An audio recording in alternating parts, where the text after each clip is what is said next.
years ago, I mean, you have to have a vision. You have to put forth a vision. You have to think about it and make sure that you fit well within it, like it's part of your spirit. It's not somebody else's idea that you're trying to cop and move forwards with, and follow through and completion is a big part of that. And I had a long-term vision that was very difficult to keep on track. And I found myself in a place where I had reached all my goals. I had reached, they had come to completion. Yep. And because they were so difficult to keep on track, I didn't have anything left after that. I hadn't made any new goals, which didn't end up being all so bad, because now I can look around at the market and say, well, how do I fit into this that's pleasant for me, that's real? And that's when I'm looking at the market right now, and I go to NAMM and I kind of watch what's going on, and God, the business has changed so much in the last 15 years. And of course it's always changing, but my perception of it just needed to be reevaluated on my end to make sure that I stay pure for whatever the next run is for me. Mm-hmm. That recasting of the vision, I think, is something that is sometimes difficult for other people to see. It's a real entrepreneurial act that you're talking about.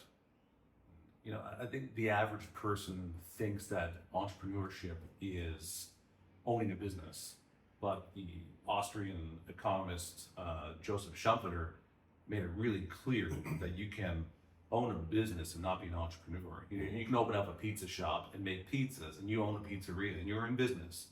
You're not an entrepreneur until you're doing your pizzas in a way that haven't been done before, or the process in a way, or the improve the ordering system or the customer interaction. If you now deliver your pizzas by drones, now you're an entrepreneur. If you start putting on toppings that haven't existed before, combinations, now you're an entrepreneur. And that really is not just the continuation of a business, it's that recasting of that, of a new vision. Yeah. And that's the difference between being in business and being an entrepreneur. Yeah, entrepreneurs, and I've discussed this with many people, and sometimes it's a hard thing to recognize, but not everybody can do that. They don't have that sense. That's not a positive thing, it's not a negative thing, but they sample their world in a little bit of a different way. And a true entrepreneur, from what I can see, and I like to think of myself as one, or I've learned to identify that within me, but they'll ponder things and they'll flip them and twist them, and all of a sudden, pow, that idea comes together. Yeah. And then they can see where that path is, and then they start formulating that long-term plan. Of course, a business, like anything, is a chess game. You're going to meet things along the way that you're going to have to deal with.